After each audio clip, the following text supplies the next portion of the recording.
r/AmItheAsshole brother HID grandpa's secret family, so I exposed everyone. I'm staring at my brother Jake across our parents' dining room table, watching him turn white as our half-aunt Sarah introduces herself to mom and dad.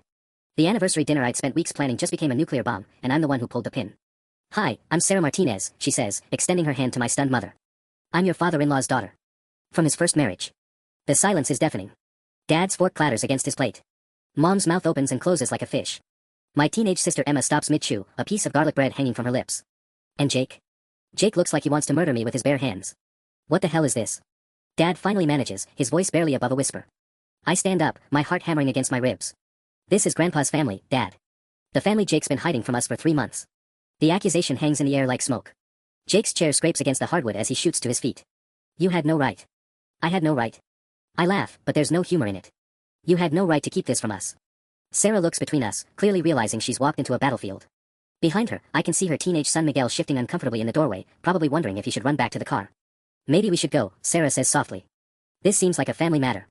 "You are family," I interrupt, looking directly at Jake. "That's the whole point." Mom finally finds her voice. "I don't understand." "Dad he never mentioned." She trails off, looking lost.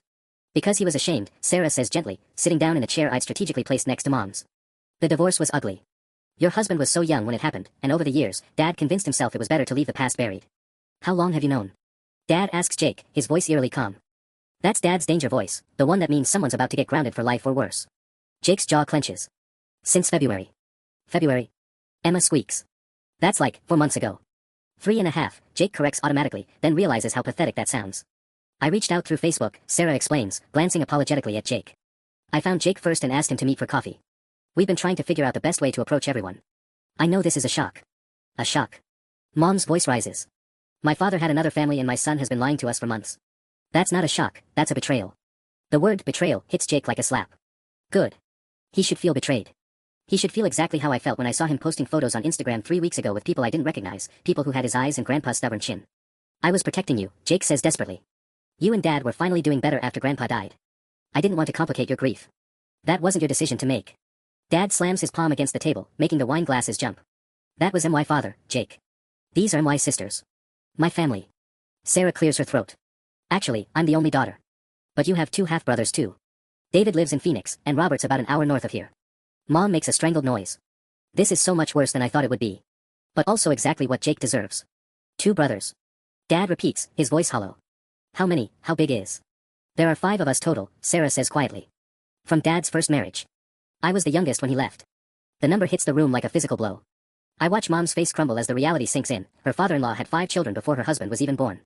A whole family that existed in parallel to ours for decades. "Jesus Christ, Jake," Emma breathes. 5 of them. And you knew." "I only met Sarah and Miguel," Jake says defensively, gesturing toward the teenager still hovering awkwardly by the door. "I didn't know about the others until..." "Until when?" I cut him off. "Until last week." "Last month?" "How long have you been playing family counselor behind our backs?" Jake's eyes flash. "I wasn't playing anything. Do you have any idea how complicated this is? How much pain?" "Pain." Mom stands up so abruptly her chair tips backward. "You want to talk about pain? I sat with your father through 6 months of cancer treatments thinking I knew everything about his family history. Every doctor's appointment, every genetic questionnaire. Mom. Don't you dare mom me right now." Her voice cracks. "Do you know how many times the doctors asked about family medical history? How many forms I filled out saying your grandfather was an only child because that's what I believed?" The medical implications hit everyone at once. Dad goes rigid. Emma's eyes widen. Even Miguel steps closer, suddenly understanding why this matters beyond hurt feelings. "My father died of pancreatic cancer," Sarah says softly. "David's had 2 heart attacks. Robert has diabetes." The silence that follows is deafening. "You stupid, selfish," Dad starts toward Jake, but I've never seen him look so furious.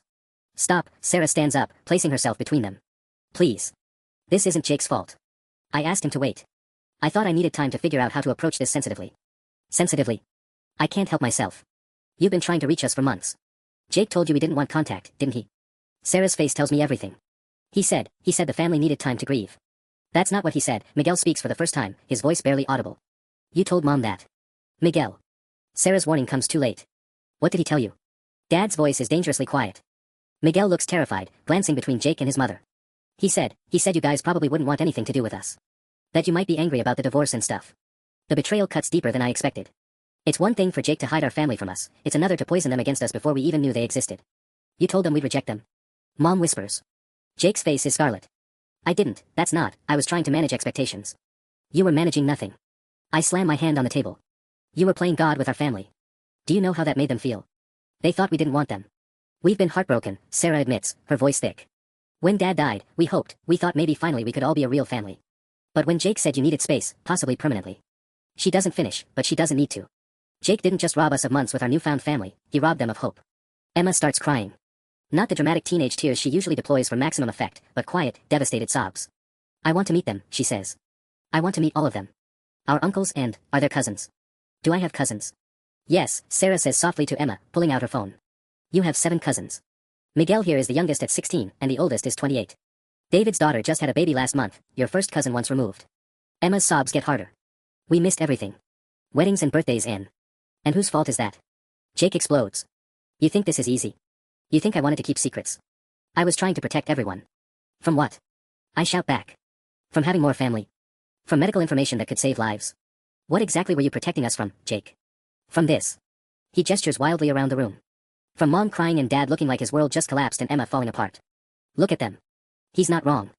The anniversary dinner lies in ruins around us, Mom's special tablecloth stained with spilled wine, Dad gripping the back of his chair like it's the only thing keeping him upright, Emma's mascara streaking down her cheeks. But that doesn't make him right. You don't get to make that choice, I say, my voice deadly calm. You don't get to decide what we can handle. Someone had to. Jake's voice cracks. Do you remember what Mom was like after the funeral? She couldn't get out of bed for 2 weeks. And you wanted me to drop a bombshell about secret siblings on top of that? Mom wipes her eyes, leaving black smudges on her sleeve. I was grieving, Jake. I wasn't broken. You were broken. We all were. Jake runs his hands through his hair. And Sarah was asking about meeting everyone, about family dinners and holidays, and I panicked. I thought if I could just get through the first year. The first year of what? Dad's voice is ice. Of lying? Of stealing time we can never get back. Sarah clears her throat. If I may. Jake wasn't the only one who thought we should wait. I was scared too. Our father left us when I was 7 years old. He never called, never sent birthday cards, never acknowledged our existence after he remarried. When he died and we found out about you, I wasn't sure. She looks at each of us in turn. I wasn't sure if his new family would be like him. If you'd slammed the door in our faces too. The admission hangs heavy in the room. I feel a stab of guilt, not for exposing Jake, but for the pain in Sarah's voice. Decades of rejection and abandonment that had nothing to do with us. But then I met Jake, she continues, and he was so kind, so concerned about everyone's feelings. When he said you needed time, I believed him because I wanted to believe the best about all of you. We would never have rejected you, Mom says fiercely. Never. I know that now. Sarah's smile is sad. But fear doesn't always listen to logic. Dad suddenly straightens. Wait. 3 months ago was February. Grandpa died in November. How did you even know he was gone? The question catches Sarah off guard. She glances at Jake, who's gone pale again. Jake? Dad's voice drops to a whisper. How did she know Dad was dead? The obituary, Jake says quickly. She saw the obituary online. No. Sarah frowns. That's not right. Miguel found a funeral announcement on Facebook before. She stops, her eyes widening as she realizes she's about to reveal something Jake clearly hasn't shared. Before what? I lean forward, sensing blood in the water. Miguel looks terrified. Mom, maybe we should. Before the funeral, Sarah finishes quietly. We tried to come to the service, but Jake said it would be too disruptive. He promised to tell everyone about us afterward. The silence is deafening. You knew they wanted to come to Grandpa's funeral. Mom's voice is barely audible. Jake's face crumbles. I couldn't, there were already so many people, and emotions were running high. They had a right to be there. Dad roars. He was their father too. Their father? Mom's voice rises to a dangerous pitch. Their father who abandoned them. Who walked away from 5 children and never looked back. Sarah flinches like she's been slapped, and I immediately feel protective of her. This is spiraling out of control in ways I never anticipated. He was still their dad, I say firmly, surprised by my own words. Biology doesn't stop mattering just because he was a terrible father to them. Don't you dare lecture me about biology right now, Mom snaps, turning on me with fury I've never seen before. You're the one who orchestrated this ambush. It wasn't an ambush. What would you call it then? Jake jumps back in, his voice shaking with rage. You invited strangers to our parents' anniversary dinner without telling anyone. They're not strangers. I shoot back. They're family. Family you've been meeting for months while lying to our faces. Enough. Dad's voice cuts through our shouting match like a blade. Both of you, sit down. Now. The command in his voice makes me sink into my chair automatically. Jake remains standing, defiant. I said sit down, Jake. My brother finally complies, but his jaw is set in that stubborn line that means this fight is far from over. Dad turns to Sarah, and his voice softens considerably. I'm sorry you're seeing us like this. This isn't, we're not usually dysfunctional. Sarah offers with a weak smile. Trust me, I understand family drama. Emma suddenly speaks up, her voice thick from crying. What was he like? Grandpa, I mean. When you were kids. The question seems to catch Sarah off guard. She glances at Mom and Dad uncertainly. Emma, Mom warns, maybe this isn't the time. When is the time? Emma demands, her teenage emotion blazing. Jake's been deciding what we can handle for months. I want to know about our family. Miguel finally moves closer to the table, pulled in by Emma's fierce curiosity. He used to take us to the zoo, he says quietly to Sarah. Remember? You told me he'd carry you on his shoulders. You never knew him, Sarah says gently to Miguel. That was my grandfather, your great-grandfather. But yes, when I was very small, before the divorce got ugly, he was different. Mom's silverware clatters as her hands shake. Different how? Sarah looks torn, clearly not wanting to cause more pain. Younger. Less angry. The man who left us wasn't the same one who taught me to ride a bike. He taught me to ride a bike too, Emma whispers. The parallel hits everyone like a physical blow. For a moment, I can see it, two little girls, decades apart, both learning balance and courage from the same hands. This is exactly why I wanted to wait, Jake says desperately. Look at Mom. Look what this is doing to her. But when I look at Mom, I don't see the breakdown Jake's describing. Her face is wet with tears, yes, but there's something else there. Something that looks almost like hunger. Tell me more, Mom says suddenly. About when you were small. Before he left. Mom, Jake starts. I want to know, she says firmly. I lived with that man for 30 years. I watched him raise my children and spoil his granddaughter, and I never understood why he was so sad sometimes. So distant. Sarah's eyes fill. He was sad. Sometimes he'd just stare out the window for hours. When I asked what he was thinking about, he'd say old mistakes and change the subject. The room goes quiet except for Emma sniffling. We were his old mistakes, Sarah says, and there's decades of pain in those 5 words. No. Dad's voice is firm. Leaving you was his mistake. Something shifts in the room's energy. Sarah sits up straighter. Miguel moves closer to his mother. Even Jake seems to deflate slightly. How many grandchildren did we miss meeting? Dad asks quietly. 7, Sarah repeats. Plus the new baby. David's daughter named her Patricia, after our mother. Mom's breath catches. Patricia was my middle name too. The coincidence feels like a sign, or maybe I'm just desperate for something good to come out of this disaster. Jake, Dad says, his voice terrifyingly calm, get your phone. What? Get your phone. Call David and Robert. If they want to meet their brother, they can drive down tonight. Jake's face goes white. Dad, tonight's not. Tonight, Dad repeats, or I'll call them myself. Jake stares at Dad like he's lost his mind. You can't just call them. You don't understand how delicate this situation is. Delicate? Dad's laugh is harsh. You mean the situation you've been mismanaging for months? I have their numbers, Sarah offers quietly, pulling out her phone. David lives about 4 hours away, but Robert's closer. He could probably be here by 9. Don't encourage this, Jake pleads, looking around the table desperately. We need time to process. To figure out what this means for everyone. What this means, Mom says, standing up to clear the untouched anniversary cake, is that I've been lied to by my own son while my husband's siblings thought we didn't want them in our lives. She's moving with sharp, angry efficiency, stacking plates with more force than necessary. The sound of clinking china fills the uncomfortable silence. Mrs. Chen, Sarah starts, Jake really was trying to protect us, I know. Mom's smile is brittle. Everyone keeps saying that. But protection from family isn't protection, it's isolation. Emma suddenly perks up, wiping her nose. Wait, do any of our cousins have social media? Can we look them up? Emma, no, Jake says quickly. This isn't Facebook stalking time. Why not, she shoots back. You've been stalking them for months. At least I'm being honest about it. Miguel actually grins at that. I mean, your sister's got a point. And yeah, most of us are online. My cousin Sophia just graduated college, she posted like 1,000,000 photos. Don't, Jake warns, but Emma's already got her phone out. Sophia Chin Martinez, Miguel continues helpfully. She's David's oldest daughter. She looks just like Emma, actually. Emma's eyes go wide as she scrolls. Oh my god, she does look like me. Mom, come see this. I'm busy, Mom calls from the kitchen, but I can hear the curiosity in her voice. Jake makes a grab for Emma's phone. You can't just invade their privacy. It's public Instagram. Emma yanks her phone away. And look, she posted a photo last week saying she wished she could meet her grandfather's family. She was hoping someone would reach out. The accusation in Emma's voice is clear. Jake sinks deeper into his chair. There's more, Miguel adds, encouraged by Emma's enthusiasm. My uncle Robert's son Marcus. He's been wanting to apply to colleges out here, but he didn't want to seem like he was trying to force contact. Dad stops cutting his untouched steak. He wants to go to school here. Yeah, he's looking at Cal State. He's really into engineering, like your Jake. I'm a computer programmer, Jake mutters, but there's something different in his voice. Interest, maybe, despite himself. So's Marcus. He's actually developed this app for. Stop, Jake interrupts. Just stop, okay? You don't understand what you're doing. What are we doing? I can't keep quiet anymore. We're getting to know our family. You know, that thing you've been doing in secret for months. It's different when it's controlled, Jake snaps. When everyone's prepared and controlled. Dad sets down his knife with deliberate precision. You think family is something you control? Someone has to manage expectations. Jake explodes.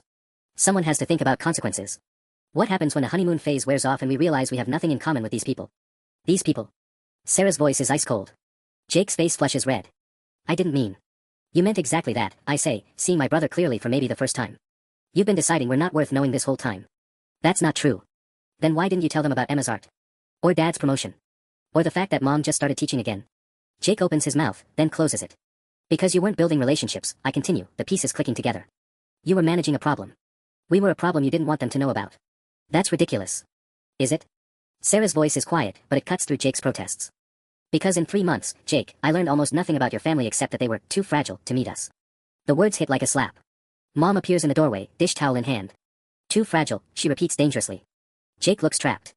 I never said fragile. You said they were still grieving too hard to handle meeting new people, Miguel offers helpfully, clearly not reading the room. Mom's knuckles go white around the dish towel. Jacob David Chen, you told these people I was too emotionally unstable to meet my own family. When Mom uses Jake's full name, someone's about to die. Usually metaphorically. Tonight, I'm not so sure. I was protecting everyone. Jake's voice cracks with desperation. Including them. What if this goes badly? What if we can't make it work? They've already been abandoned once. Sarah stands up abruptly. Miguel, get your jacket. Mom. We're leaving. This was clearly a mistake. No. Emma jumps up too. Please don't go. I want to see more pictures of Sophia. Emma, Sarah says gently, your family needs to work this out without us. We shouldn't have come tonight. But I invited you, I protest, panic rising. This is exactly what Jake wanted, for you to think we don't want you here. Sarah's smile is sad but kind. Honey, sometimes wanting isn't enough. Your brother may have handled this wrong, but he's not wrong about needing time to process. Time for what? Dad asks, still sitting ramrod straight in his chair. Sarah looks at him for a long moment. Time to decide if you want siblings who remind you of your father's failures, or siblings who might help you understand the man he became. The question hangs in the air like a challenge. Because that's what this is really about, she continues. Jake's been protecting you from having to reconcile the grandfather you loved with a father who walked away from 5 children. She's right, and we all know it. Dad stands up slowly, his chair scraping against the floor with a sound like nails on a chalkboard. You're not leaving. His voice has that quiet authority that used to make me freeze as a kid when I'd broken something expensive. Sarah pauses with her hand on Miguel's shoulder. Mr. Chen. It's David. And you're not leaving because my son, he looks directly at Jake, is going to call Robert. Right now. Jake's face goes through about 6 different emotions before landing on stubborn panic. Dad, you can't just order people to have family reunions. Watch me. Dad pulls out his own phone. Sarah, what's Robert's number? Dad, stop. Jake lunges for the phone, but Dad's faster. You had 3 months to handle this your way, Jake. Now it's my turn. This is insane. Jake's voice climbs higher. You can't force relationships. Nobody's forcing anything, Mom says, reappearing with a pot of coffee like this is a normal family gathering instead of a nuclear meltdown. But your brother's right. If Robert wants to meet us, he should have that choice. Tonight? Jake sounds like he's hyperventilating. You want to traumatize more people tonight? Emma snorts. The only one traumatizing people is you, Jake. Look at Miguel, he's been standing in our doorway for 20 minutes because you made his mom think we're all emotional disasters. Miguel actually laughs at that, which breaks some of the tension. To be fair, this is pretty emotionally disastrous. But like, in a good way. My family fights way louder than this. See? Emma grins at him. We're practically normal. Emma, Mom warns, but she's almost smiling too. Sarah sits back down, decision made. Robert will want to come. But I should warn you, he's not going to be as patient with the secrecy as I was. What do you mean? I ask. I mean Robert's been angry about this whole situation from the beginning.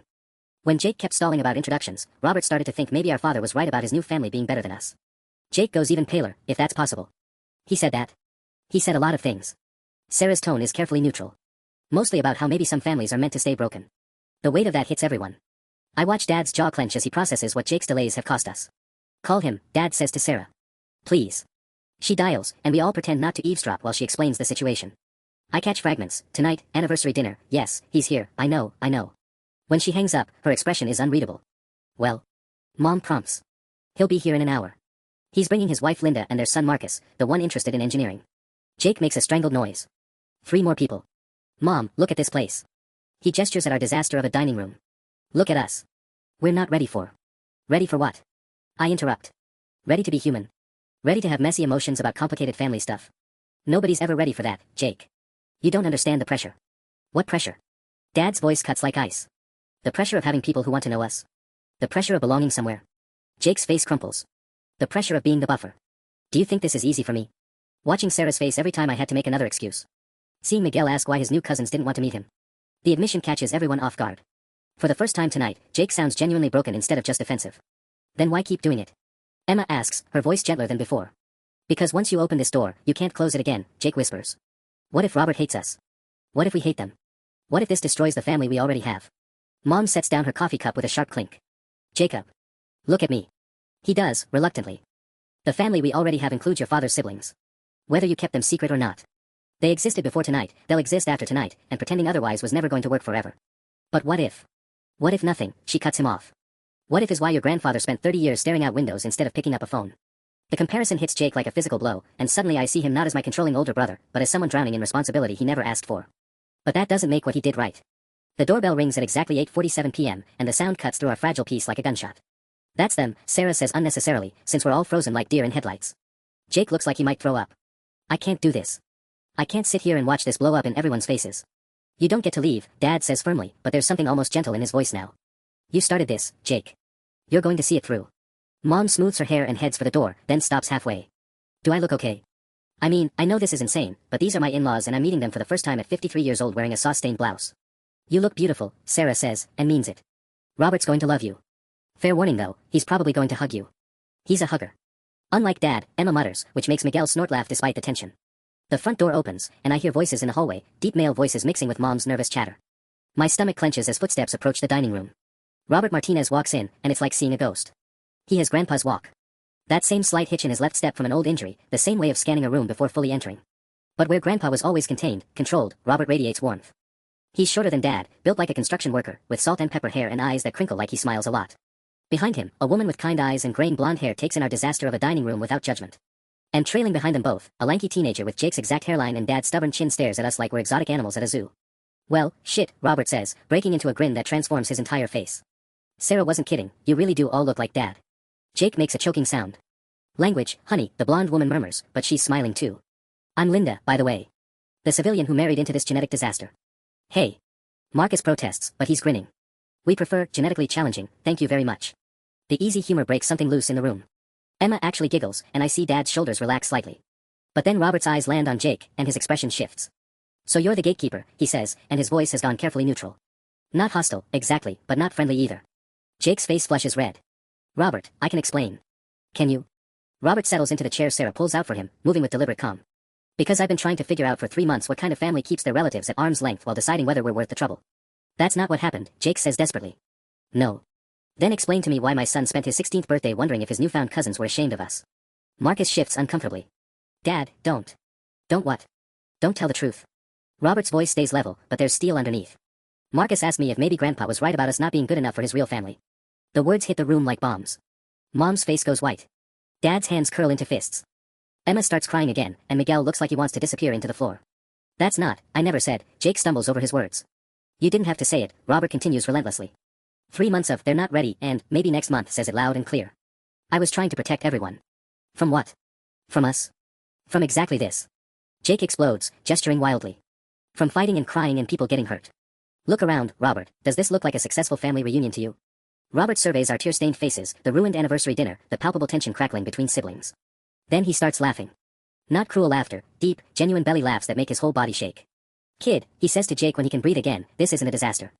This is just family. He turns to Dad, and his expression grows serious. David, right? I'm sorry we're meeting like this.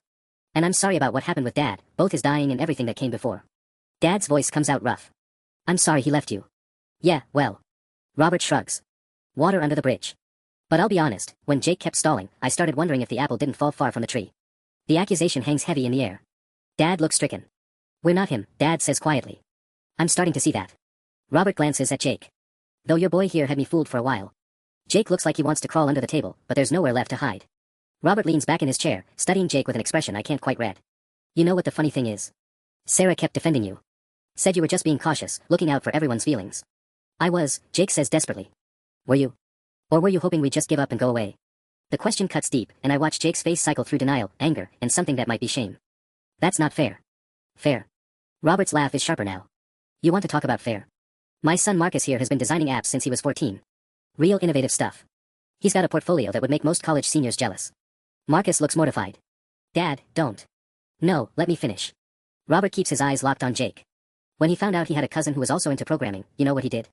He spent 3 weeks putting together this presentation about his work. Thought maybe you'd want to collaborate on something, share ideas. Jake goes very still. He asked me to ask Sarah to ask you if you'd be interested in seeing what he built. You know what message came back? The silence stretches until it becomes unbearable. Maybe later. They're not ready for that kind of commitment, Robert recites, his voice flat. Commitment. Like my kid was asking to move in, not share a hobby. Marcus won't look at anyone now, his face burning red. Emma reaches across the table and touches his hand, which makes him look up in surprise. That's bullshit, Emma says fiercely, ignoring Mom's sharp look. Jake loves programming. He talks about it constantly. He would have loved seeing your stuff. Emma, Jake warns, but his voice lacks conviction. No. She rounds on him, tears streaming again. You don't get to keep talking. Marcus wanted to connect with you and you made him feel like he was asking for too much. I didn't mean. You never mean anything, do you? I cut him off, feeling a rage that's been building all evening finally boil over. You didn't mean to keep secrets, you didn't mean to hurt anyone, you didn't mean to make our family think we didn't want them. Stop attacking him. The voice is quiet but firm, and everyone turns to look at Linda in surprise. She's been so silent I'd almost forgotten she was there. Mrs. Martinez, I start. Linda. And I'm not defending what Jake did, she continues, her teacher voice cutting through our family chaos. But I've been watching him tonight, and that boy is drowning. Jake's face crumples at the unexpected kindness. Drowning in what? Dad asks, his anger still simmering.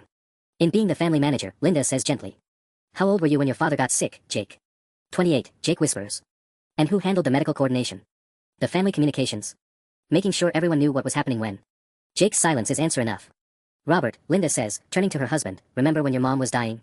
How you tried to control every conversation, every visit, because you thought if you managed it perfectly, somehow it would hurt less. Robert's expression shifts, understanding dawning. Shit. Jake, is that what this was about? Dad dying? You don't understand, Jake says, his voice breaking. When he was sick, everyone looked to me to have answers. To know what to say, how to handle things. And when these doctor forms kept asking about family history, and I had to write unknown for everything, I felt like I was failing him. The admission hangs in the air, raw and painful. Then Sarah contacted me, and suddenly I had all these answers, but also this whole new family that Dad never told us about. I didn't know how to. Jake's voice cracks completely. I didn't know how to tell Mom that her father-in-law had 5 other kids he apparently loved enough to leave us for. Jake, Mom breathes, he didn't leave us for them. He left them for us. Mom's words hit the room like a lightning strike. The distinction, that Grandpa left them for us, not the other way around, reframes everything in a way that makes Jake look even smaller. That doesn't make it better, Sarah says quietly, but there's steel in her voice now. If anything, it makes it worse. He practiced abandoning children on us first. Robert's jaw tightens. And Jake here decided to continue the family tradition of cutting people out when things get complicated. That's not what I was doing. Jake protests, but his voice lacks conviction. Isn't it? Marcus speaks up for the first time since the programming revelation, his teenage voice cracking slightly. Because that's sure what it felt like from our end. Emma turns toward Marcus, her protective instincts flaring. How long did you work on that presentation? Emma, don't, Jake starts. How long, she demands, staring at Marcus. Marcus glances at his dad, who nods encouragingly. 3 weeks. I built this whole interactive demo of my best apps, wrote up documentation, even created a shared GitHub repository in case. He trails off, embarrassed. In case what? Dad asks gently. In case Jake wanted to work on something together. I thought maybe if we had a project, it would give us an excuse to hang out. The simple honesty of it devastates the room. I watch Jake's face cycle through shame, regret, and what might be the first glimpse of understanding about what his protection actually cost. I would have loved that, Jake whispers, and for the first time tonight, he sounds completely sincere. Would have. Robert's voice sharpens. Past tense already. I mean, I do love that. I would love to see what you've built. Jake looks directly at Marcus for the first time. I'm sorry. I got scared and I handled everything wrong. Marcus nods, but I can see the hurt is still fresh. My dad said maybe you guys just had different priorities. Different priorities? Mom sets down her coffee cup hard enough to rattle the saucer. What exactly did you tell them about our priorities, Jake? Jake's face goes from red to gray. Nothing specific. I just said you were focused on healing as a family. Healing from what? Robert's voice is dangerously quiet. From Dad's death, or from finding out about us? The question cuts to the bone because we all know the answer. Jake was treating their existence like trauma we needed to recover from. Both, Jake admits finally, and the honesty is almost worse than the lies. Linda leans forward, her kind expression turning serious. Jake, honey, can I ask you something? He nods, looking grateful for her gentler tone. In all these months of meeting with Sarah, did you ever once consider that maybe we were grieving too? That maybe we needed healing just as much as your family did? The question hangs in the air like an accusation. Jake's mouth opens and closes, but no words come out. Because we were, Sarah says, her voice thick with months of suppressed pain. We lost our father too, Jake. And we lost him without ever getting the chance to understand why he chose your family over us. But that wasn't our fault, Emma starts. No, it wasn't, Robert agrees. But Jake's been treating us like we blamed you anyway. Like we were some kind of threat to your happy family instead of people who just wanted to understand their own story. Dad suddenly stands up, his chair scraping loud against the floor. Everyone goes quiet, watching him process this revelation that his son has been treating his siblings like dangerous outsiders for months. Jake, Dad says, his voice carrying 30 years of parental authority, what exactly did you think was going to happen when we met them? I don't know, Jake whispers. I thought maybe you'd see how much pain Dad caused them and decide it was better to leave the past alone. The admission sucks the air out of the room. Even I didn't realize Jake's gatekeeping went that deep, he wasn't just managing timing, he was actively hoping we'd reject them entirely. Jesus Christ, Jake, I breathe. You really were trying to get rid of them. The accusation hangs in the air like poison gas. Jake's face goes from gray to green, and for a moment I think he might actually throw up right here at the anniversary table. That's not, I wasn't trying to get rid of anyone, he stammers, but his voice is so weak even he doesn't believe it. Then what? Robert's voice has gone deadly calm in a way that reminds me uncomfortably of Dad when he's truly furious. Because from where I'm sitting, it sounds like you spent 3 months hoping we'd just disappear. I was trying to protect everyone. Stop saying that. Marcus suddenly explodes, his teenage composure finally cracking. You keep saying you were protecting people, but you weren't protecting us. You were protecting yourself from having to deal with us. The raw hurt in his voice makes Emma flinch. Miguel moves closer to his mom like he's expecting another bomb to go off. And honestly, he probably is. Marcus, Linda warns, but her heart isn't in it. Even she looks fed up with Jake's excuses. No, Mom, I'm tired of being polite about this. Marcus stands up, his lanky frame vibrating with 16 years of righteous indignation. Do you know what it's like to find out you have this whole other family, and then spend months wondering why they don't want to know you? We did want to know you, Emma says desperately. We just didn't know you existed. Because he made sure of that. Marcus points at Jake, who's shrinking further into his chair with every word. And every time we asked about meeting everyone, it was always, they're not ready, or maybe next month, or it's complicated. It was complicated, Jake whispers. Everything's complicated. Marcus shouts. Families are complicated. That doesn't mean you get to decide who's worth the trouble. Robert puts a hand on his son's shoulder, but his eyes never leave Jake. Marcus, sit down. Let the adults handle this. The adults have been handling it for months, Marcus shoots back. How's that working out? He's got a point, and we all know it. Jake's adult management has created this disaster, and now we're expecting more adult conversation to fix it. Mom suddenly speaks up, her voice cutting through Marcus's anger like ice water. Jake, I need you to answer one question, and I need you to be completely honest. Jake looks up at her with the expression of a man facing execution. If I hadn't found out tonight, if you'd never been caught, how long would you have kept this secret? The silence stretches so long I start counting heartbeats. Jake's mouth works soundlessly, and I realize he's trying to find a lie that won't make things worse. Forever, he finally whispers, and the word drops like a stone into still water. Mom's face goes completely blank. Dad makes a noise like he's been punched. Emma starts crying again, but these aren't dramatic teenage tears, these are the quiet, devastated sobs of someone whose world has just shifted permanently. Forever, Mom repeats, like she's testing how the word tastes. You were going to let me die without ever knowing I had sisters-in-law. You were going to let your father live his whole life thinking he was an only child. Mom, please. You were going to let Emma grow up without cousins, without knowing she had family who shared her interests and her face and her stubborn streak. Each accusation lands like a physical blow. Jake's hunched over in his chair now, and part of me almost feels sorry for him. Almost. And then, Mom continues, gesturing to Sarah's stricken face, you were going to let them spend the rest of their lives thinking we rejected them. That we were just like their father, people who walk away when family becomes inconvenient. I thought it would be easier, Jake chokes out. Easier for who? Robert's voice could cut glass. Because it sure as hell wasn't easier for my kid, wondering what was wrong with him that his new family couldn't be bothered to meet him. Or for Sophia, Sarah adds quietly, who's been checking her social media every day for months hoping someone from Dad's other family would reach out. Or for David, Robert continues, building steam, who's been wanting to share medical information that could literally save your lives, but couldn't because the family gatekeeper decided we weren't worth the risk. Jake looks around the table desperately, searching for allies, but finds only disappointed faces and tear-stained cheeks. Even Miguel, who barely knows us, is looking at him like he's something unpleasant stuck to his shoe. I made a mistake, Jake says finally, his voice breaking completely. I made a huge mistake and I don't know how to fix it. You don't get to fix it, I say, the words coming out harder than I intended. You don't get to manage this anymore, Jake. You've lost that privilege. So what happens now? Linda asks practically, ever the teacher trying to guide a chaotic classroom toward resolution. Because Marcus is right, the adults haven't been handling this very well. Dad runs his hands through his hair, looking older than I've ever seen him. Now we figure out how to be family. All of us. Without Jake's helpful management. The dismissal in Dad's voice makes Jake flinch like he's been slapped. David, Sarah says gently, maybe we should all take a breath. This is a lot for everyone to process. No more processing, Dad says firmly. No more managing. No more protecting people from their own family. He looks directly at Jake. From now on, if someone wants to meet, they meet. If someone wants to call, they call. If someone wants to share pictures or medical information or app presentations, they do it. Without asking permission from the family guardian. Jake's face crumples. Dad, I know I messed up, but nothing. You're done making decisions for this family. The finality in Dad's voice makes everyone go quiet. This isn't just anger, this is a fundamental shift in family dynamics, and we all feel it. Emma suddenly speaks up, her voice small and shaky. I want to see Sophia's graduation pictures. And I want to meet Uncle David. And I want Marcus to show me his apps. Emma, Jake starts automatically, then catches himself when Dad's eyes flash warning. Emma can do whatever she wants, Dad says. We all can. That's how families are supposed to work. The silence that follows Dad's declaration feels fragile, like we're all balanced on the edge of something that could either heal or shatter completely. Then my phone buzzes. I glance down automatically, and my blood runs cold. Oh shit, I whisper, staring at the screen. Language, Mom says automatically, but her voice lacks conviction. No, seriously. Oh shit. I hold up my phone so everyone can see the notification. Jake, how many people did you tell that we didn't want to meet our extended family? Jake's face goes from gray to white. What do you mean? I mean David just posted on Facebook. I scroll frantically. He says he saw Sarah's check-in at our address and he's driving down from Phoenix. Tonight. With his whole family. The room erupts. Tonight? Sarah jumps up. David wasn't supposed to, I told him we were just testing the waters. How did he even know where we live? Mom demands. Miguel raises his hand sheepishly. I might have shared our location when I posted that story about meeting our cousins. You know, the excited one with all the heart emojis. Miguel. Sarah looks mortified. I was excited. Sue me.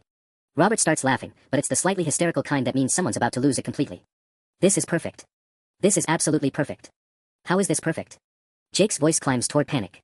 David's driving 4 hours with his entire family to show up at our door unannounced. Because, Robert grins, and there's something almost cruel in his expression, now you get to find out what it feels like when someone else makes family decisions for you. The parallel hits like a sledgehammer. Jake's been making unilateral decisions about all of us for months, and now David's doing the same thing to him. That's different, Jake protests weakly. Is it? Marcus asks, and there's vindication in his teenage voice. Because David's probably thinking the same thing you were, that he knows what's best for everyone. Except David's not hiding people, Emma points out. He's bringing them together. Emma's right, I say, feeling a weird sense of karma. David's doing what you should have done months ago. Jake looks around the table desperately. We can't handle more people tonight. Look at this place. Look at us. He's not wrong. Our dining room looks like a tornado hit it, Mom's mascara is streaked down her cheeks, and there's still untouched anniversary cake sitting in the middle of our family crisis.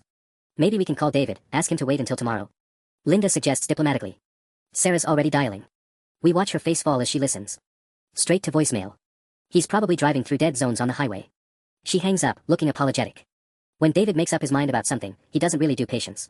Gee, wonder where he gets that from, Robert mutters, glancing meaningfully at Jake. This isn't funny. Jake explodes. There's going to be 13 people in this house. 13. We don't have enough chairs. We don't have enough food. We don't. Jake. Dad's voice cuts through the panic like a blade. Breathe. I can't breathe. This is exactly what I was trying to prevent. What, meeting your family? Emma asks innocently. Meeting them like this. In chaos. With no planning or preparation or control, I finish for him. You can't control this, and it's killing you. Jake's mouth opens and closes like a fish, because we both know I'm right. Mom suddenly stands up, smoothing her sauce-stained blouse with renewed purpose. All right. If David's coming with his family, we're going to need more food. Jake, stop hyperventilating and help me figure out what we have in the freezer. Mom, you can't be serious about hosting a dinner party right now. It's not a dinner party, she says firmly. It's family. And family doesn't get turned away from the door just because the timing's inconvenient. The words carry weight beyond their surface meaning. We all hear it, the promise that we're not our grandfather, that we don't abandon people just because they're complicated. Sarah wipes her eyes. Mrs. Chen, you don't have to. Mary. And yes, I do. Mom's voice carries that maternal authority that brooks no argument. Emma, go change the sheets in the guest room. Marcus and Miguel, help her set up air mattresses in the basement. Linda, can you help me see what we can throw together for dinner? Mom, Jake tries again, this is insane. No, Jake. What's insane is letting fear make our decisions for us. She pauses in the doorway, looking back at her son with something like pity. Your grandfather spent 30 years being afraid of complicated family situations. I'm not spending another day doing the same. And with that, she disappears into the kitchen, leaving Jake staring after her like she's lost her mind. Maybe she has. Maybe we all have. But as I watch Marcus and Miguel follow Emma upstairs, already chatting about video games and college plans, and see Robert and Dad start clearing dishes with the easy cooperation of brothers who've known each other for years instead of hours, I think maybe crazy is exactly what this family needs. Jake slumps in his chair, looking defeated. This is going to be a disaster. Yeah, I agree, grinning as my phone buzzes with another notification. But it's going to be our disaster. All of ours. Together. His phone starts ringing. The caller ID says David Martinez. Answer it, Dad calls from the kitchen, his voice carrying that parental authority that still makes us all snap to attention at 30 and 24. Jake stares at the phone like it might explode, then slowly swipes to answer. Hello, David. Jake puts the phone on speaker, and David's voice fills our disaster of a dining room with the kind of enthusiasm that can't be contained by a small car speaker. Jake. Brother. I just saw Miguel's post and I am losing my absolute mind over here. David's voice is warm honey mixed with pure caffeine. Sarah finally made contact. How did it go? Are you all crying happy tears? Please tell me there are happy tears. Robert and Sarah exchange looks across the table. Jake's face cycles through about 6 different shades of panic. David, hi. It's complicated. Complicated how? Good complicated or bad complicated? Because I'm about 2 hours out with Linda, my Linda, not Robert's Linda, and the girls, and Marcus wants to know if his programming cousin is ready to talk shop.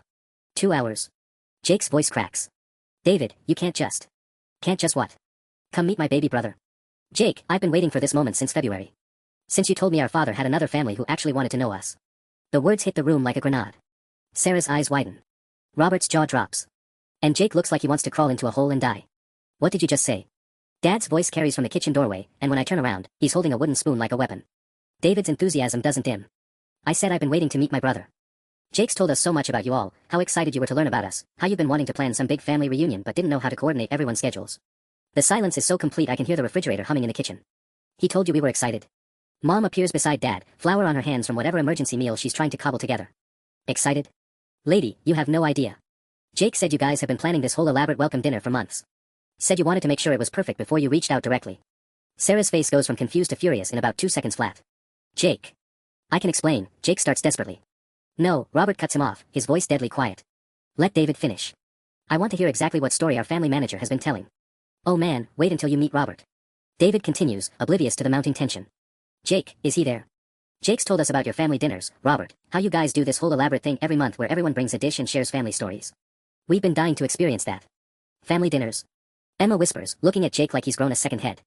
We order pizza and eat in front of the TV most nights. And get this, David powers on, his enthusiasm infectious even through our growing horror. Jake said you guys have been working on some kind of family tree project? Trying to piece together Dad's whole story. Linda, my Linda, she's been researching genealogy for months to bring you everything we have. Mom makes a strangled noise. Jake told you we were researching family history. Well yeah. He said you were especially interested in understanding why Dad made the choices he did, and that you wanted to make sure us older kids didn't carry any resentment into the relationship. Robert stands up so fast his chair tips backward. He said what now? Jake's gone completely gray, sweat beading on his forehead like he's about to pass out. Oh, did I spoil the surprise? David's voice turns worried. Jake, you said they knew I was coming tonight for the big reunion dinner. Are you telling me this is actually a surprise party? Because I am so bad with surprises, Linda's always telling me I. David. Dad's voice cuts through the rambling with surgical precision. This is David Chin. Jake's father. The silence from the phone stretches long enough that I wonder if we've lost the connection. Mr. Chin. David's voice is smaller now, uncertain. It's so good to finally talk to you. Jake's told me so much about how close you two are, how you've been helping him navigate this whole situation. Dad looks at Jake with an expression I've never seen before, not anger, not disappointment, but something colder and more final. Jake hasn't told us anything about you, David. Until tonight, we didn't know you existed. The crash of silence from the phone is deafening. When David speaks again, his voice is barely a whisper. What do you mean you didn't know we existed? Jake finally finds his voice, but it comes out as a croak. David, I can explain everything when you get here. Explain what? David's confusion is turning to something sharper. Explain why you told us your family was planning a reunion dinner when they didn't even know we were alive. Explain why you said they were researching family history when that was apparently news to them. Robert leans forward toward the phone, his voice carrying decades of barely controlled rage. David, how long has Jake been lying to you about us? Lying? David's voice climbs higher. What do you mean lying? Jake, what is he talking about? David, please, just let me. Jake Benjamin Martinez, David's voice suddenly carries the authority of an older brother who's run out of patience. What the hell have you been doing? The use of Martinez instead of Chen hits like a slap. In his anger, David's claiming Jake as family while simultaneously rejecting him. I was protecting everyone. Jake finally explodes, his composure cracking completely. I was trying to make sure nobody got hurt. By lying to everyone. By telling us they wanted to meet us while telling them we didn't exist. Marcus suddenly speaks up, his teenage voice cutting through the adult chaos. Uncle David? It's Marcus. Robert's son. Marcus? David's voice immediately softens. Baby, what are you doing there? I thought you guys weren't meeting them until next month. Yeah, well, plans changed. And Uncle David? Jake's been lying to everyone about everything. The simple, brutal honesty of a 16-year-old cuts deeper than all our adult raging. How badly? David asks, and I can hear his heart breaking through the phone speaker. Pretty badly, Marcus admits. But they're not like Grandpa, Uncle David. They're not going to abandon us. Jake's just. He pauses, searching for words. Jake's just scared.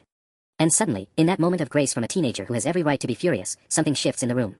Because Marcus is right. Jake isn't cruel or malicious. He's just terrified. David's silence stretches so long I start to worry he's hung up. When he finally speaks, his voice has gone completely flat. Jake. I need you to tell me exactly what you told my family about yours. Jake's hands shake as he grips the phone. David, please, when you get here we can sit down and... Now, Jake. While I'm still 2 hours away and can decide whether to turn this car around. The threat hits like ice water. After everything tonight, the possibility that David might just leave feels unbearable. I watch Emma's face crumple at the thought of losing cousins she just discovered. You can't leave, Emma says desperately toward the phone. We just found you. Sweetheart, I don't even know what we found, David replies, his voice gentle but strained. Jake. Jake closes his eyes, looking like a man about to confess to murder. I told you they were excited but nervous. That they needed time to process everything and plan the perfect reunion. And what did you tell us? Mom asks, her voice dangerously quiet. Jake's voice drops to a whisper. I told you they might be angry about Grandpa's abandonment. That they probably blamed our family for breaking up their home. Jesus Christ, Robert breathes. You made us afraid of each other, Sarah says, the realization dawning in her voice. All this time, we've both been terrified of rejection because you convinced each side the other didn't want this. It wasn't supposed to go on this long, Jake says desperately. I thought if I could just find the right moment, the right way to bring everyone together.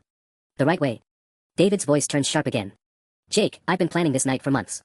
Linda's been cooking for 2 days. The girls made a photo album of our whole family to share. We thought we were coming to a celebration. My stomach drops. Oh God, Jake. They think this is a party. What's it gonna be when they get here? Marcus asks quietly. When they see Mom's been crying and everyone's fighting. The question hangs in the air like a sword over all our heads. David's bringing his whole family to what they think is a joyous reunion, and instead they're walking into the aftermath of nuclear fallout. Maybe we can clean up, Emma suggests weakly. Put on happy faces, pretend. No more pretending, Dad cuts her off firmly. No more lies, no more managing people's emotions. David deserves to know what he's walking into. David, Mom calls toward the phone, this has been difficult. We're all processing a lot of hurt feelings right now. How hurt? David asks, and I can hear the worry creeping back into his voice. Robert leans toward the phone. Brother, Jake's betrayal runs pretty deep. We're all angry, we're all confused, and honestly, we're probably going to be sorting through this mess for months. But we want to sort through it, Dad adds quickly. All of us. Together. Even Jake. David asks, and the question catches everyone off guard. I look at my brother, slumped in his chair like a man awaiting execution. Despite everything he's done, despite months of lies and manipulation, the thought of losing him feels wrong. Especially Jake, I say, surprising myself. He screwed up, but he's still family. All of us are family. Jake looks up at me with tears in his eyes, and for the first time tonight, I see my actual brother instead of the controlling gatekeeper he's become. Then we're still coming, David says, his voice stronger now. But Jake. When I get there, you and I are gonna have a very long conversation about trust. I know, Jake whispers. And David? Mom calls out. Tell your Linda not to worry about the food. We're ordering pizza. David's laugh sounds watery but genuine. Lady, after 37 years of family drama, pizza sounds perfect. The next hour passes in a blur of frantic preparation that somehow makes everything worse. Mom's emergency frozen lasagna turns into a smoking disaster that sets off every smoke alarm in the house. Emma and Miguel get into an argument about whose fault it is that the air mattress has a hole in it. Marcus accidentally breaks one of Mom's good wine glasses while trying to help set the table, then nearly has a panic attack apologizing. And through it all, Jake sits at the dining room table like a ghost, staring at his phone every time it buzzes with updates from David's caravan. They stop for gas in Barstow, he announces to no one in particular. ETA is 11:30. Great, Robert mutters, wrestling with a folding chair that refuses to unfold. Just enough time for this circus to get even more chaotic. That's when my phone rings. The caller ID makes my blood freeze, Aunt Patricia, Mom's sister. Oh no, I breathe, staring at the screen. What now? Dad asks from the kitchen, where he's attempting to scrape burned cheese off the bottom of the oven. It's Aunt Patricia. Mom's sister. She's calling me. The room goes dead silent except for the smoke alarm, which Miguel finally manages to turn off. Why would Patricia be calling you at 11 p.m.? Mom appears in the doorway, dish towel in hand, looking genuinely puzzled. I answer the phone with growing dread. Hi, Aunt Patricia. Honey, I hope I'm not calling too late, but I just saw the most interesting thing on Facebook. Aunt Patricia's voice has that tone she uses when she's fishing for gossip. Your friend Emma tagged you in some post about meeting new family members. With photos. My stomach drops to my shoes. Emma's not my friend, she's my sister. And what photos? The ones with all those people who look remarkably like your father. And there's a very interesting comment thread about uncles and cousins nobody's ever mentioned before. Emma's face goes white as she pulls out her phone. Oh my god. I forgot I posted those pictures from tonight. The ones where everyone was crying. Emma, Mom says dangerously, what exactly did you post? Just some photos from dinner. And I might have mentioned that we were meeting Dad's secret siblings. The silence is deafening. Your Dad's secret siblings. Aunt Patricia's voice goes up an octave. Mary, what on earth is going on over there? Mom closes her eyes like she's praying for strength. Patricia, it's complicated. Complicated how? Mary Elizabeth Chen, do not tell me your father-in-law had children he never told you about. Okay, I won't tell you that. Mary. Robert starts laughing, but it's the kind of laughter that happens when you've moved beyond panic into hysteria. This is perfect. This is absolutely perfect. How is this perfect? Jake finally speaks up, his voice hoarse. Because now you get to experience what it feels like when family secrets explode in public instead of controlled environments, Robert says with vindictive satisfaction. Aunt Patricia's voice cuts through our family chaos like a buzzsaw. Mary, I'm looking at these photos right now, and there are at least 6 people in your dining room I've never seen before. People who look exactly like David's father. What aren't you telling me? Patricia, I literally found out about this 2 hours ago. 2 hours. And you didn't call me? Mary, I've been your sister-in-law for 26 years. I helped plan your wedding. I was there when Emma was born. How do you just casually discover your husband has secret siblings? Emma's phone starts buzzing with notifications. Oh no. Oh no, oh no, oh no. What now? Dad demands. Aunt Patricia shared my post. And tagged like, everyone. Including Grandma Chen. My phone immediately starts ringing again. This time it's Grandma Chen, and she only calls when someone's dead or getting married. Don't answer that, Jake says desperately. I have to answer it. It's Grandma. Hello, Grandma. Darling, your great-aunt just sent me the most confusing Facebook post about your grandfather having other children. I think there might be some mistake, because your grandfather was an only child, and certainly never had children before your father. She trails off as the implications hit her. Grandma, I say carefully, maybe you should sit down. Grandma, I say carefully, maybe you should sit down. The silence on the phone stretches so long I wonder if she's hung up. Then I hear her voice, smaller and more fragile than I've ever heard it. How many children? 5, I whisper. The sound she makes is somewhere between a gasp and a sob. Grandma Chen has been the family historian for 60 years, the keeper of stories and traditions, and we just shattered her entire understanding of our family tree. Grandma, are you okay? Okay. Her voice cracks. Darling, I spent 43 years married to that man. 43 years. And he never, not once did he. She can't finish, and honestly, I don't know what to say. How do you comfort someone whose entire marriage was built on a fundamental lie? David's headlights sweep across our front window just as Grandma starts crying, real, broken sobs that make everyone in the room go still. "They're here," Miguel announces unnecessarily, because we can all see the convoy of cars pulling into our driveway. "Grandma, I have to go, but..." "No," she says firmly, her voice suddenly stronger. "Don't you dare hang up on me, young lady. I want to talk to them. I want to talk to his children." My stomach clenches. "Grandma, maybe that's not. Put me on speaker." It's not a request. After 6 decades of being the family matriarch, Grandma Chin doesn't make requests, she gives orders. I look around the room at our disaster of a family gathering, Robert setting up the last folding chair, Sarah's trying to fix her tear-streaked makeup, Mom's frantically hiding the evidence of our burned dinner, and Jake sitting frozen like he's witnessing his own execution. The doorbell rings. "Put me on speaker," Grandma repeats. I do, just as Emma opens the front door and David's booming voice fills our house. "Hello, family." David Martinez walks into our dining room like he owns the place, arms spread wide, grin splitting his face despite everything he knows about tonight's chaos. Behind him, a woman with kind eyes and graying hair takes in our disaster with the practiced calm of someone who survived decades of family drama. 2 teenage girls hover in the doorway, clutching a photo album and looking simultaneously excited and terrified. David, Dad stands up, and for a moment they just look at each other, 2 men in their 50s, meeting for the first time, seeing their father's face in each other's features. Then David steps forward and pulls Dad into a hug that nearly lifts him off his feet. "Brother," David says, his voice thick with emotion. "I've been waiting my whole life for this." Dad's composure finally cracks, and he hugs David back with tears streaming down his face. That's when Grandma's voice cuts through the emotional reunion like a blade. "David Martinez, this is Helen Chin. I was married to your father for 43 years, and I never knew you existed." The room goes dead silent. David looks around, confused, until he spots my phone on speaker. "Mrs. Chin," he says carefully. "Ma'am, we never knew about you either." "Well," Grandma says, her voice carrying 6 decades of hard-earned wisdom, "it seems we all have some catching up to do." "David, dear, do you have somewhere to sit?" "Because I have about 40 years worth of questions." David looks at Dad, who nods toward an empty chair. As he sits down, still looking shell-shocked, his wife Linda squeezes his shoulder supportively. "First question," Grandma continues briskly. "What was your mother's name?" "Patricia," David answers automatically. "Patricia Elena Martinez." Grandma makes a soft sound. "He named you after her." "Your youngest sister, he gave you the same middle name." Sarah's breath catches. "He remembered her." "Every day," Grandma says simply. "Every single day for 43 years, that man carried guilt like a stone in his chest. I just never understood what he was atoning for." The words settle over our chaotic dining room like a blessing, recontextualizing decades of distance and silence. Grandpa wasn't a man who abandoned his children and moved on, he was a man who spent his life grieving the family he'd lost. "Mrs. Chin," Robert says quietly, was he happy? With your family?" The question hangs in the air, heavy with 40 years of wondering. "He loved your father more than life itself," Grandma says firmly. "But happy?" "No, dear. I don't think your father was truly happy a single day of his life. He was haunted." Jake suddenly speaks up, his voice barely a whisper. "I thought I was protecting everyone from more pain. But he was already in pain, wasn't he?" "He was always in pain." "Yes," Grandma confirms gently. "And Jake, sweetheart, that pain wasn't something you could fix by keeping secrets. It was something that could only be healed by bringing his families together." David's teenage daughter, Sophia, I realize, the one who looks like Emma, suddenly steps forward. "Can I see him?" she asks softly. "Do you have pictures of Grandpa with your family?" Emma jumps up immediately. "Yes. Mom has albums. And videos from last Christmas." Within minutes, photo albums are spread across our table, and Sophia and Emma are sitting side by side, pointing out shared expressions and inherited gestures. Marcus and Miguel are deep in conversation about video games. Linda and Mom are in the kitchen, somehow transforming our dinner disaster into something that smells amazing. And in the middle of it all, Jake sits quietly, watching the connections he tried so hard to prevent forming naturally around him. Dad appears beside Jake's chair and puts a hand on his shoulder. "You okay?" Jake looks up at Dad with red-rimmed eyes. "I was so scared this would tear us apart. And instead..." Jake looks around the room, at cousins comparing college plans, at siblings sharing 40 years of stories, at Mom teaching Linda her secret for perfect garlic bread while Grandma dispenses family history through speakerphone. "Instead we're whole," he whispers. Dad squeezes his shoulder. "We were always whole, Jake. We just didn't know it yet."